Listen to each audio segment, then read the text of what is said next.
Hello, everyone. Welcome to Tony Talks. Good morning, good afternoon, good evening, wherever you are watching me from. Thank you for tuning in. We appreciate you. Thank you for your comments. Thank you for your like. And if you're a new subscriber here, please don't forget to hit the subscribe button so that you don't miss out on our videos. Yes, let's dive into this. Today's video is good. Watch it right now. Thank you. Till I'll see you in my next video. Stay safe, stay blessed. I love you all. Bye. If you see any of their member enter, especially on Facebook, give them water. Give them water. Kì í ṣẹjọ́ wọn, but if them do anything, give them water back. They cannot shut us up from this. Their secrets, we are not the one talking, is their member coming out to tell us wetin happen. Islamic, how many imam you see wey treat people like this? How many imam dey gather people? Titi Grace, don't distract us. Koko rẹ síwájú. Abi you be girlfriend of your leadership ni? Are you one of the people wey dem dey finger? Okay. No, don't block them. Ẹ fún wọn wọ̀tọ̀wọ̀tọ̀ padà. We are not blocking them. They need deliverance. Àwọn náà kọ́. Àwọn kọ́ ẹ̀ máa bá love and like wọ́n ti ń flagi. They are flagging us, love and like. Okay, bọ́lẹ̀ ó bá gẹ̀gẹ̀rẹ̀gẹ̀rẹ̀ bẹ́ẹ̀ ni díráfà aláàdé dáadé pé bẹ́ẹ̀ ni ó ní ọ̀gá ẹ bá sọ yín tó gbé wa ẹsẹ̀kẹsẹ̀ mọ́tò ẹ̀mọ́dé wo mi ò báyìí wọ́n dẹ̀ díráfà ẹ̀ kúrò ní géètì yẹn sálẹ̀ bọ́kọ́ mi mọ́ díráfà mọ́tò wa. Ẹ̀yin lè bá díráfà ẹ̀. Mo díráfà kúrò ní májú kúrò ní géètì alájà. So ó sọ bẹ́ẹ̀ tán ó sì wọlé lọ sọ fún alájà fúnra rẹ̀.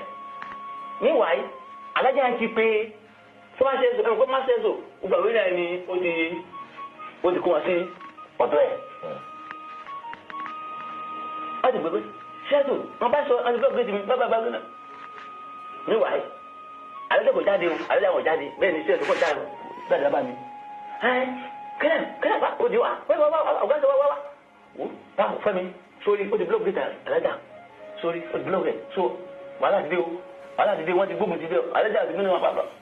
Wọ́n ní Fẹ́mi ò páàkì ní ti ilẹ̀ nítorí lọ́rùn kò ju 5 minutes Fẹ́mi gbé lọ Fẹ́mi jáde bẹ́ẹ̀ ni ó wà jáde ní wàá mọ́tò pa bẹ́ẹ̀ ni sẹ́fà lẹ́jẹ̀ ọkàn bá láti ẹni gbé wọn ni ọkàn bá Fẹ́mi ẹni ọkàn fàṣọ yẹn lórí mi.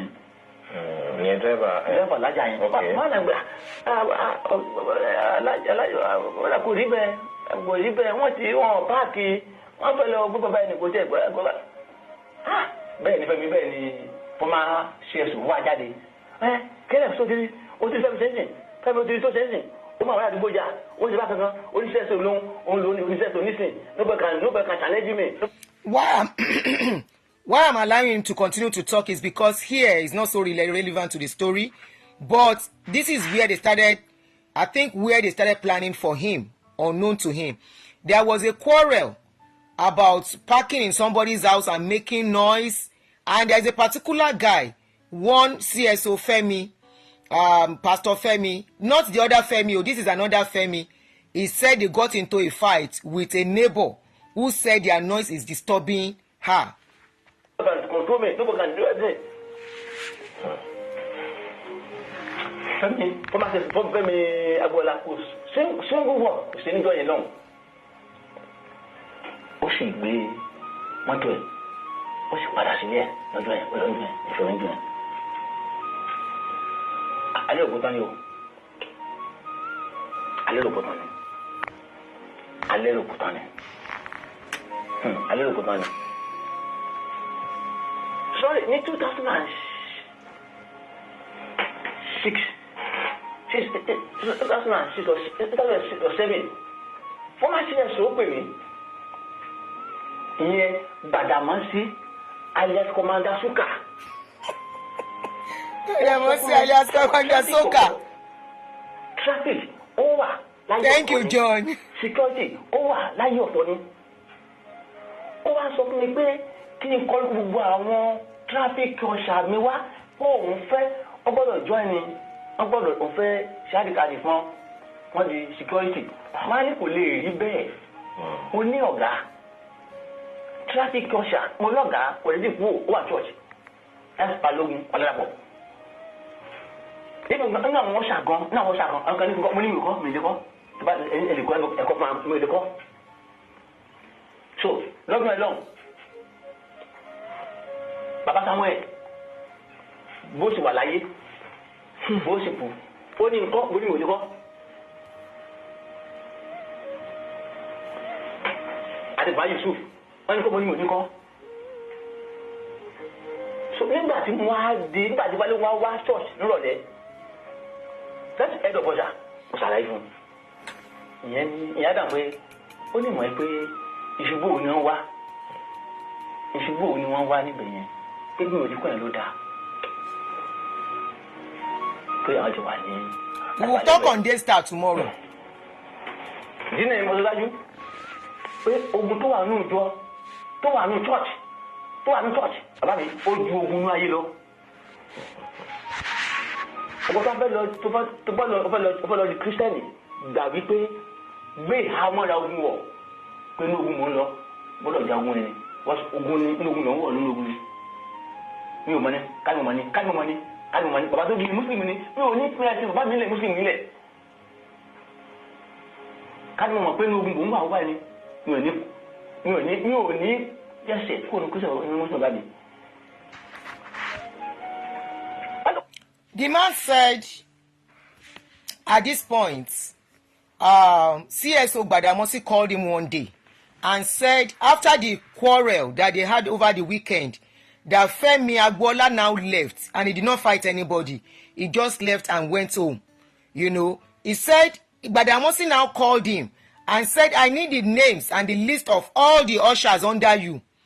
That I want to do an ID card for them and make them and put them under security. He now said, no, how can you do that? You are not the minister in charge of usher. The only person that can ask me to bring their names is Pastor Balogun, who is the minister in charge of the usher. You know, he is an usher, head of traffic usher. Don't forget. He said so he cannot give them his name. He now said, if you are going to church, he is sounding a warning that be very careful. If you are going to church, he said, know that you are going to war fronts because there are so many enemies you are going to meet as you are going. He said he regretted one thing. He said he was a Muslim, born a Muslim. If he knew, he would have stayed as a Muslim and not get converted to a Christian. That he never knew that being a Christian is like going to war front because of the people you will meet. Now the man talk am, no be me talk am. Wọ́n ní ìṣubú òní wá. Àdìbáyé CSU èmi àti iná ọ̀rẹ́ wo jáde fún mi láwọn èmi àti méjì. Láti ní. Lóbi ìdí pé nǹkan tó máa dé ó máa di December ni kí ní ṣẹlẹ̀ àbí ṣe máa dàbí November. Second week tí kìíní ẹ̀ máa tí wọ́n àti bùbẹ́ máa ti ṣẹ̀fì tí wọ́n fa aláàánú ẹ̀kẹ́.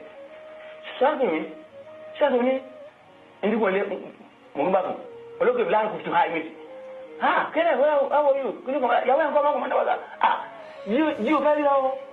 Ṣé kí n bá yín block Titi Grace nìyẹn if she is disturbing you too much? Do you want me to block her off for you?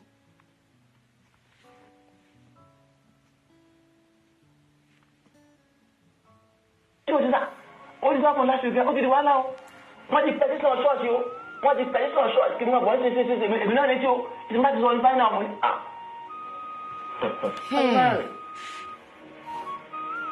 Bàbá báwo ni akọ̀dà máa ti ṣọ́ọ̀ṣì. Máa bọ́ sí ọ̀rẹ́ Janet ọba sí ìmọ̀kọ́ rí ọ̀gá mi akábọ̀dà kẹ́lẹ́ mọ́ ní sáà. Àtàwọn wọn ti wáyé o. Wọ́n pẹ́ CSU o. Wọ́n fẹ́ lò yín èké ìfẹ́ mi o. Ẹ̀mọ̀ tẹ máa sọ o. Wọ́n fẹ́ lò yín èké ìfẹ́ ẹ̀mọ̀ tẹ máa sọ o. Mo ní bọ̀bọ̀. Mo ní bọ̀ ṣọ́ọ̀ṣì báyìí. Ṣẹ́ẹ̀tù mọ́kọ́ rí. Máa ju ọ́tà. Ó ti lé onímọ̀ mọ́ bọ́dà ọkọ̀ ọ̀gá fún bọ́ọ̀lù sáyẹn náà gbàgbọ́n lọ sáyẹn wá ní kálọ̀ tó ṣe ní gbàgbọ́n dẹ̀ lómi dá lọ omi ti lẹ́sì dání òun Timothy dání ọ́fíìsì CSO àti ọ́fíìsì ẹ̀ máa gbé rẹ̀ ọ́fíìsì ẹ̀ ìwé ẹ̀bùn báyìí wọ́n kọ sẹ́yìn báyìí ọkọ̀ yìí ó kú délẹ̀ ni wọ́n kọ ègé ìfẹ́ mi. Ignore. pátápátá ó wá ní tó wà ní ìwé yẹn wá fún mi ní another official in the plane pé kí n máa kọ pé òótọ́ tó wà bẹ́ẹ̀ òótọ́ fẹ́ mi ṣe òótọ́ fẹ́ mi ṣe òótọ́ fẹ́ mi ṣe òótọ́ fẹ́ mi ṣe bẹ́ẹ̀ tó lóòótọ́ mo ń jẹ sà wọ́n á mú ẹmú rẹ̀ wá sà balùwẹ̀ wá sàlẹ̀ mbàgbà wọn abáṣálẹ̀ èmi Janet Timothy ẹgbẹ́lẹ̀ Timothy gbàwé gbà yakọ̀ sọ wípé èmi kílẹ̀ bọ́ lọ́tẹ́lẹ̀ ẹ̀dùn-fọ́ṣà sọ wípé Fẹ́mi Agboola kò ṣe kankan fún alájà àbí dírẹ́fà alájà o dírẹ́fà alájà ló wá faṣọ Fẹ́mi ya lọ́rùn Fẹ́mi ọ̀dẹ̀ sọ single word. Remember at this point, let me go forward for the non-Yoruba speakers. What's going on? Why are we frozen on YouTube? We are frozen on YouTube. I hope everything is okay. Can you hear me? Okay. So she said after the incident on that weekend that everybody has gone, they suddenly call him. Remember, he is a full-time worker. He lives within the church premises. He said he was called upon to come. And when he got there, he met some other church worker there, including CSO Gbadamosi. CSO Gbadamosi now gave him a paper. He said they wrote a lot of things in that paper, and they told him to say that Femi Agboola, which is one of the people that Gbadamosi does not like, that guy committed some atrocities, and the guy did not do it. So he said, why will he sign something like that and write it? He said he now took the paper downstairs to the other ushers and told the other ushers, don't answer him. We will not attest to this thing because Femi Agboola did not do what they say he did. That is, he fought their neighbor and tore the clothes. He said it is a lie. He will not confess to what the man did not do. Inside church. Oh yeah. You know this is not the only person saying this kind of a thing. Now, I think you should start following the likes of Femi Ashekun, Funke Ashekun, who has been talking about MeFM. Me, I'm not their member. Richard came out. He said they wanted him to assign to some things he did not do. These people are saying the same thing again. There, out of every rumor, there is an element of truth. Now, inside church, make person they lie against the other just to punish the person. This is where this man is saying, if you want to go to church, make sure you are ready to fight battle, because there will be some people that will be envying you. There will be some people that will not like your position. There will be some people who will be like, how can you be the favorite of Gio? And they can cause you wahala. That is what he's trying to say. Use your common sense. Me, I no go tell anybody make you no go church. Go church. Anything happen, my page is ready to you analyze your case. That is what me I'm for. So therefore, Fẹ́mi ṣe mi ò mọ̀ o. Conclusion, wọ́n ti kọ́ ìmọ̀ sign it. But dem block ẹ̀. Sínú block ẹ̀. Ṣé ẹ̀sìn wa wà ní àyàfẹ́?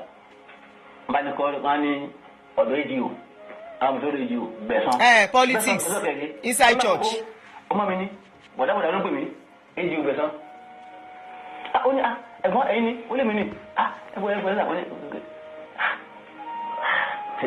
Wọ́n lẹ́gbọ́n wọ́n ní ẹ̀sà ẹ̀gbọ́n pẹ̀lẹ́ rí ń bọ̀rọ̀ àwọn ṣẹ́ẹ̀tì pẹ̀lú meanwhile fún máa ń sọ ẹ̀ ó fún lọ pé obìnrin kan tó ń tàwé ní Ọlásùnbọ̀ ìyàwó sí ẹ̀sọ̀ rẹ̀ yẹn náà ọlọ́pàá yẹn ń tàwé títì ọjà méjì nígbà tí wọ́n mi léèrè sá oníwẹ̀ ní ọjọ́ yẹn sà fásọ̀ nínú orí tí Fẹ́mi ṣe fún anybody sà mo nílò tó lóòótọ́ tọ́láfẹ́ mi dé wọ́n dẹ̀ stop mọ́tò wọn kán gbẹ́rù wọn síbẹ̀ kán tó lọ park sí normal car park. ìgbà ìjọba alájà dẹ̀ dé wọ́n jáde wọ́n mọ̀lẹ̀ wọ́n yẹn mo drive bẹ̀ kó omi létí wọn. wọ́n sọ Fẹ́mi dẹ̀ bọ́ta ìjọba alájà ọ̀dẹ̀ tí wọ́n fẹ́ mi ọ̀dẹ̀ pàṣẹ ìyá Fẹ́mi ọ̀dẹ̀ sọ single word What? What's the matter? What's the matter? But Sunday would you say the right? Say to best, say to Balamasi, Alakamadafuka, but some would you right? What would you? What's the good one? What's the matter?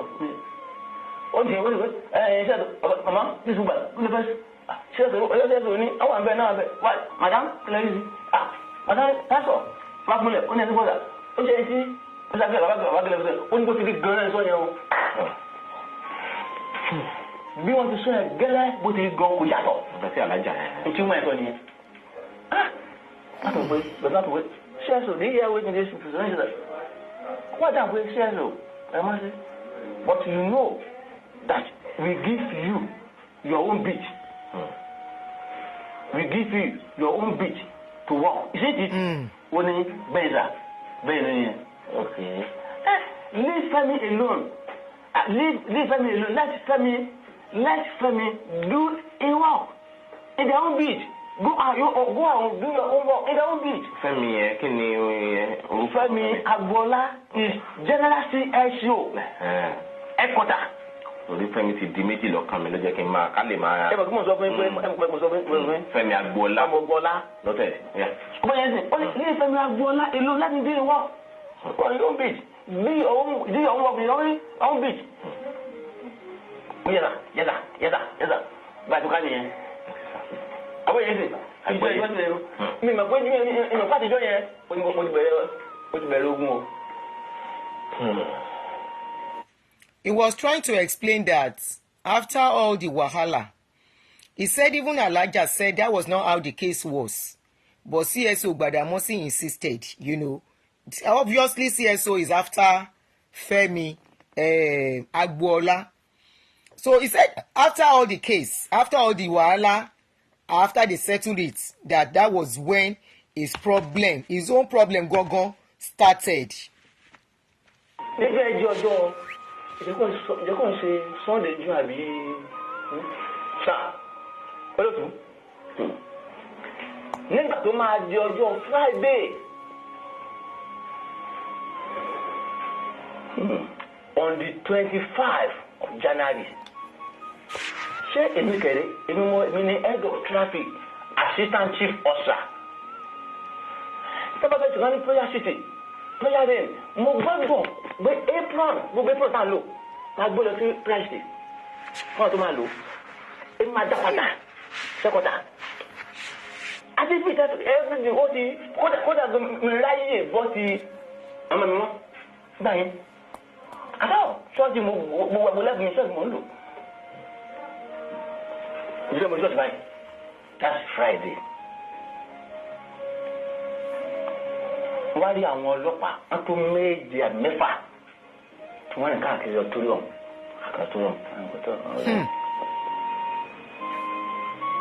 Bí mo ti sáà lọ káàkiri dáadáa ọkàn lọ sọ́fíìsì because mo lọ́fíìsì lẹ́kọ̀ọ́ta mo lọ́fíìsì bí láti tẹ̀. Then tẹ́lẹ̀mọ̀ ọ̀kadà méjì òun ni wọ́n rà tàbí pàtó lẹ́kọ̀ọ́ta àti ayẹyẹ ẹ̀gbọ́n ní brazil. Báwo dé kọ́tà báyìí? Àbí mo dé kọ́tà? Mo dáàbí wọlé báyìí. Mo ní ọ́fíìsì mi. À ń pè máa nǹkan ní Cosmos. Security ni. Ọmọ ìlàjẹ ni. So mo lọ tọ́lẹ̀. Mo padà báyìí. Wọ́n abákẹ́lẹ̀ wọ́n fẹ́ amadi wáyé wọ́n sáré wáyé. Ó ní admin fẹ́ rí admin ó fẹ́ rí mo níyẹn. Wọ́n fẹ́ lọ sí prayer city. Lọ báyìí gbé báyìí kẹ̀wọ́ láti prayer city mo ní. Olókè. Ṣé mo máa plug fóònù mi sí ọ́fíìsì mi, báàgì mi kó síbẹ̀. Gbogbo àwọn dọ́kúmẹ̀tì mi tí wọ́n sún náà ní ẹ̀kọ́tà, tí wọ́n ò jẹ́ kó bọ́sùn lọ́mọ́. Ẹ̀kọ́tà káàkiri mọ̀ ní gbogbo nǹkan mímọ̀ kó lọ sílé mi.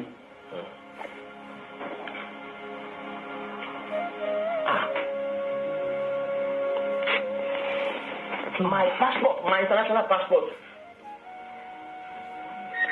Àwọn ọmọ mi pásítọ̀kì tí wọ́n mẹ́ta kan kò síbẹ̀. Mo ra machine tuntun. Báyà ní gbogbo ẹ̀ wà ní fáìlì yẹn. Báàgì yẹn ó wà ní ọ́fíìsì mi. Mo kàn lọ sí ọ́fíìsì kan bá admin akíṣèlú rẹ̀.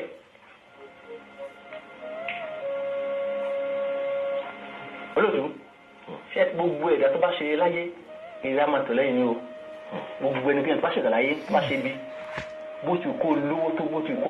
Now, so I don't keep you. Sorry. I have to let him continue to play. I mean, to talk so that the relevant ones, which is very, very important, so that we don't waste time too much. He says suddenly after that incident, the following Friday, they have a special program at Prayer City. And being the head of usher, he is in charge of the apron they are going to use, the traffic ushers. He has to get all the aprons they are going to use ready. And those apron are in the headquarters. And he has 2 Okada that they bought for him. He has an office in headquarters and he has one in Prayer City. And he has that Okada to move around to make things easy. He said, so he went to the headquarters to go and get those aprons. And he saw some policemen roaming the place. And he was wondering what they came to do. He didn't know. He said, so he went into his office to go and get those things. And they said the admin, Akishelure, wanted to see him. And he said in that place where he is residing, he has all his documents. That all these documents were burnt. But he has not told us why it was burnt. You will hear. He said he has all his documents, his international passport, his children's document, his own document, every document that matters in his life. He kept it there because that is where he actually resides and live, where they gave him as a full-time worker on 6,500 salary.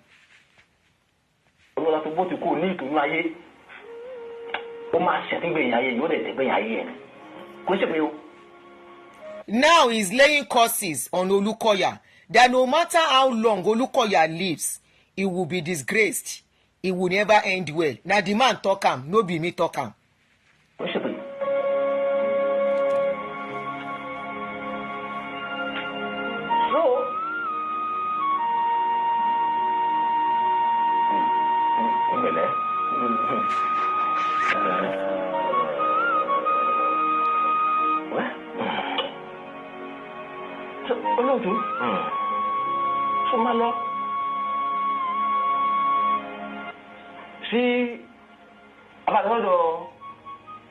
Akíṣèlúrẹ̀.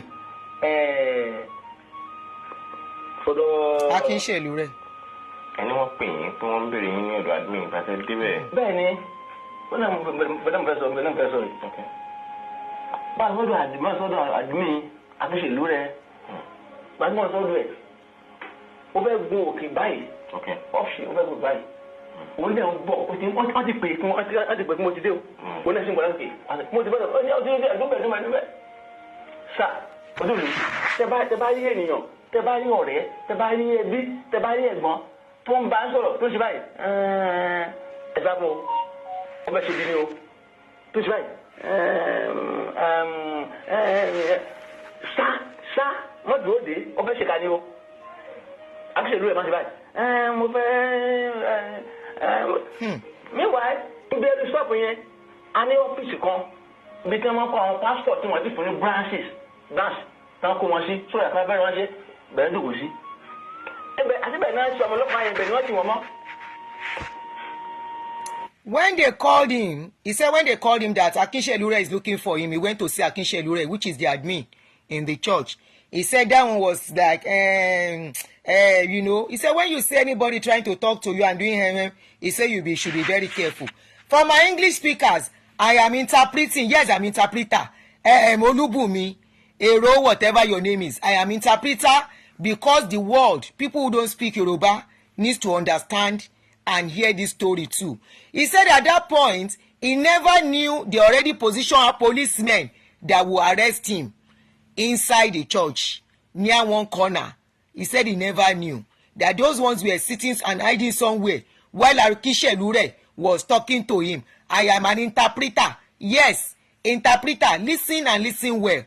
Yeah, open your ears. If you don't hear Yoruba, be careful of all these mega churches. They are fraternity. Oh yeah, go on, song. So, bí o bí agbésẹ̀lú ẹ̀bùn tí mo pín síbi ẹ̀sẹ̀pẹ̀ ọkọ̀ ṣiṣẹ́ báyìí ni ọlọ́pàá ọkọ̀ ti jáde ni ọ̀bùsà this kẹlẹ́ wà tó ń bá tó agbésẹ̀lú ẹ̀. Immediately before I know what was happening, Akinshelure called the police and said and pointed to him, this is the man we are talking about. Oya, arrest him. This is the man we are talking about. What is your name? What is that? Yeah. I don't know what it is. I don't know what it is. I don't know what it is. I don't know what it is. What is the bill? What's the bill? What is the bill? Kí ni iṣẹ́ yín? Oṣù mi fún ọ. Kí ni position yín? Oṣù fún ọ. Wọ́n náà bọ́gà yín. The police asked me my details and I told them my details, my name, my position in the church and everything, and I told them. Mo lè mọ̀ jẹ́ olùkọ́ ni mo ń jẹ́ sílẹ̀. Gbogbo àdé béèrè ń béèrè question oríṣiríṣi mo dá wọn lóhùn. Màdé kan máa dáhùn. Ìkọ́ni wà sí ọ́fíìsà. Ọba ti múra tá a ti gbé àwọn pẹ̀lú ìbọn pẹ̀lú everything. But information getting to our office is not the one we meet here. When the police saw me, they said, is this the person we have come to arrest? Akinshelure said yes.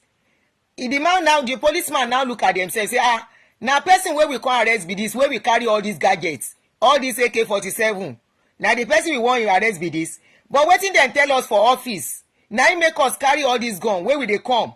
Why is this the person armless person where we come arrest and we carry AK-47 to come and arrest somebody inside church? This is not the allegation.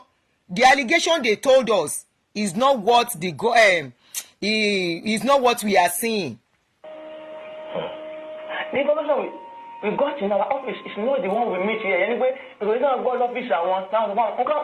Read. But if not, go say mo da mo di pọ̀. Ṣé mi náà lè mo di níbi láti oníkẹ́ ẹ̀ẹ́dẹ́kùn oníkẹ́ àjọ fẹsẹ̀ rìn àjọ tọ̀lọ̀ lọ. ìyàn táwọn ọlọ́pàá yẹn. Wọ́n lè kọ́ àwọn pákó bùsùn lọ́wọ́ lẹ́sẹ̀ gbé lọ sí station ni but ìtàwọn rí kọ́ làwọn bá.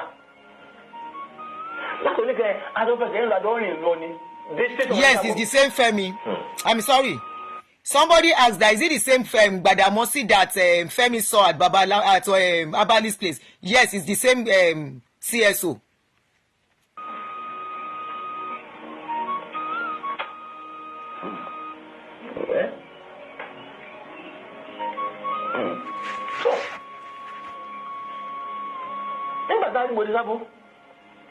They took me to Sabo.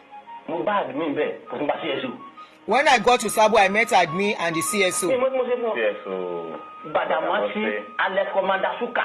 Okay.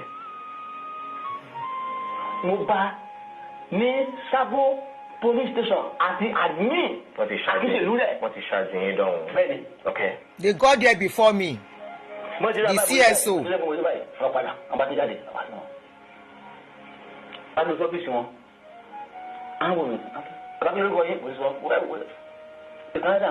Baba, why your boss give you instruction and you are refused to carry that instruction out? When did your God deliver out of this one? Hold on, please. Aunty, you have a... Please try and interview a representative of MeFM so people can get a balanced view of this story. They won't come to people like me. Number one. Number two, somebody called me yesterday. Let me see if that person will want to come on board when I'm finished, when I'm done. That person used to be a regional pastor. He said he know all these people. Yesterday, last night, I forgot to mention it. Thank you for reminding me. He said he know all these people that they mentioned. That the story they told them in the church for them being arrested is not what they are hearing now. That these people, that when they were arrested, most of them were wondering that, can they really do this thing? But because they don't know the details, they just learned that they were arrested. That what they announced to them was not what they are hearing now. And they never knew they were even still in prison, that they were tortured that much. The man that called me yesterday was crying seriously. I will see if that man can come and talk. You know, everybody is running for their life in this case. The man is a regional pastor, not ordinary person. He was crying that yesterday evening around 11 p.m.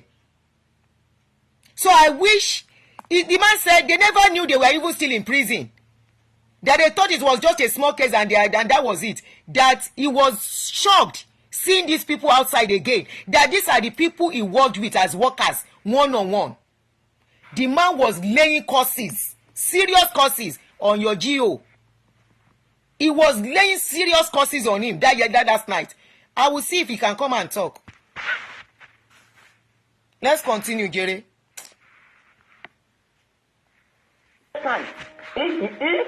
If your boss gives me something, you must carry out. Kò yé mi, kò tí yé mi, mo dábò kò tí yé mi. Pé tí Ọlọ́run bá yọ yín nínú eléyìí, bí ọ̀gá yín bá pàṣẹ kan fún yín gbọ́dọ̀ ṣe. When I got to the policemen were telling me, next time if your boss asks you to do something, you better do it. If you get out of this thing alive, thank your God. Àìmọ́dọ̀pá yẹn. Ìyẹn ni pé dàdà máa ń sọ ó ní sọ fún mi pé mo gbọ́dọ̀ pàrọ̀ mọ́ Fẹ́mi Agboola the new sẹ́sọ̀ tí wọ́n gbé wá fún tó ṣe ní kíní ẹ̀ wọ́n refuse. Nígbà tí wọ́n gbọ́dọ̀ kó ṣe gómìnà náà máa parọ́ mọ́. My only sin is because I refuse to lie against CSO Agboola, Femi Agboola. Remember, don't forget that this Agboola was brought in when Gbadamosi started misbehaving.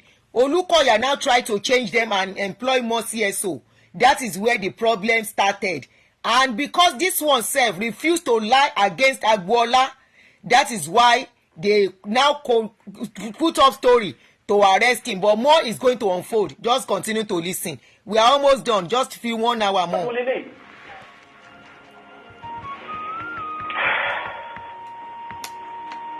So, Pati, what is it? I'm going to not be no say. I'm going to say. What do you say? I'm going to see me. They took me inside the cell. Few minutes later, they brought me out again. What do you mean? Ask me, lady. I'm not going to call you. That's the way we're going to suffer. Can you say you? We're suffering. We're showing. We're suffering. Can you say we're lucky? We're suffering. I think it's everything for a church. More than way. Baba? They asked me my name and position in church again. And I told them all over again that this is my position, this is my name, this is what I do. Remember, as at that time, this man was 50 plus. As at that time. Today is 67 years old. Who are you? Arrange a do meeting. When you meeting, you're asking me. You're asking criminal. You know what you can say? That's it. Instantly, the policeman was saying, who are you? You are an hardened criminal. You and some people are doing meeting to rob the church. He said me. He said instantly. They changed the story for him.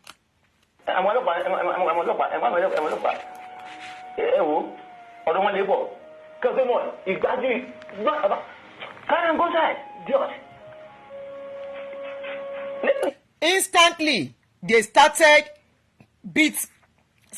beating me in the presence of the policeman. They started slapping me and beating me.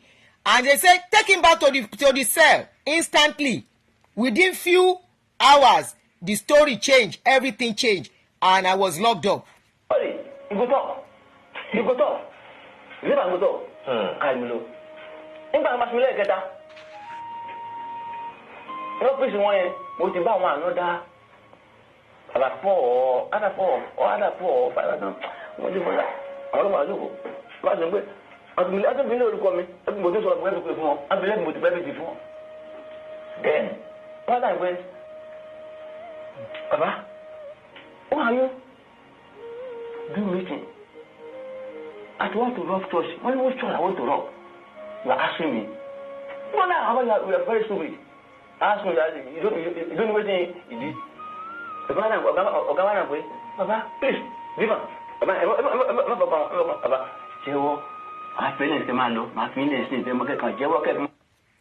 they took me into the cell and brought him out again. And he said, they told him, confess that you wanted to rob the church, that you are some people, you were planning to rob the church. Confess and we will let you go. Okay,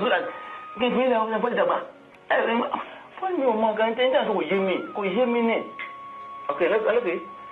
I'm just going. I'm just going. I'm going. What do you mean, American? No, Baba. At that moment, they have brought some people sitting down, and they said, these people that are sitting down, who among them do you know? And I said, I don't know any of these people. Okay.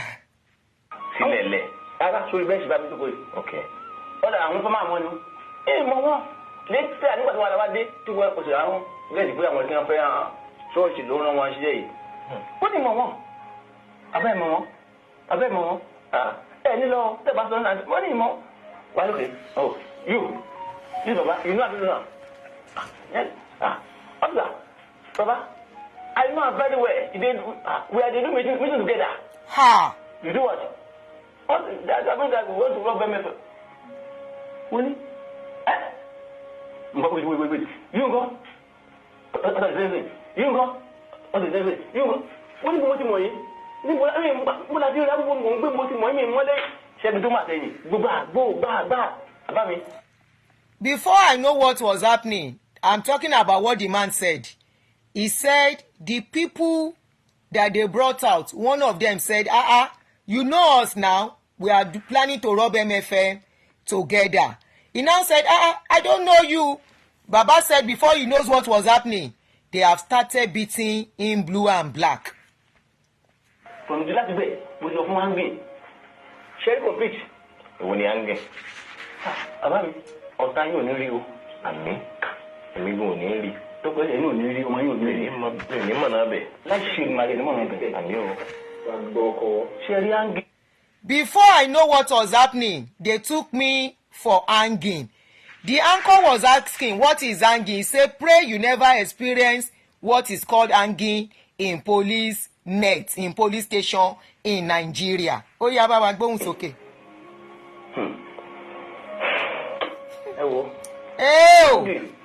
Ní lọ ṣọ́ọ̀ṣì dáràn. May we not go to ṣọ́ọ̀ṣì sí wàhálà o. Wọ́n ti ṣe wọ́n ti fi kíní báyìí. Wọ́n ní kíní kankan bí yẹn. Wọ́n wà gbé. Wọ́n so wọ́n máa tún wọ́n kíní yẹn. Wọ́n wà gbé bí ìjàpá bí kíní kòkò di mọ́tò yẹn. Wọ́n á gbé sí lẹ́yìn báyìí. Ṣé gbọ́dọ̀ ti lóko báyìí? Àbóyè wọ́n wà tún igi nígbà tán gbé ẹ̀wù òkòkò. The hanging is that they will tie your leg and tie your hand with chain, hang you for one side, hang the other side for one side, so you are like you are catapulting or be somersaulting. They will now carry engine. You know the engine of a car. You know what is called engine of a car? They will now carry the engine and put it on your back. At that time, your spinal cord is bearing the weight of the engine, and everything is like this. You understand? It's like this, and your head is down, your leg is up. He said that is hanging. May our children and children yet unborn, may we never come across Nigerian police. He says that at that time, they want him to confess, waiting he no do.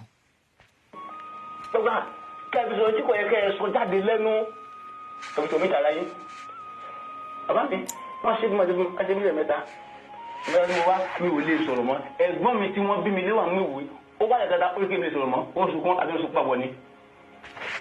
They did it for me like 3 times. By the 3rd time, I could not talk again. My brother came to check up on me. He could not even utter a word other than to be crying. And both of us were crying.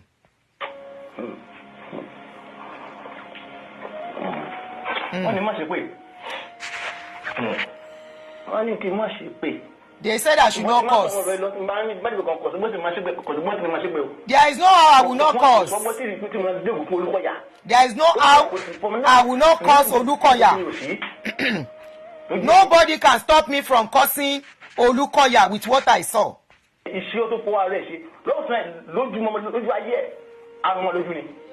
Everything, the man say everything where Olukoya take in hand he do. He say he go finish right in his face before he comot. He say Olukoya go suffer. No be me talk am, na the man dey talk am. He say Olukoya will suffer. He say nobody can tell him not to curse Olukoya with what he went through, except he do wetin dem say he do. Now, Sherry,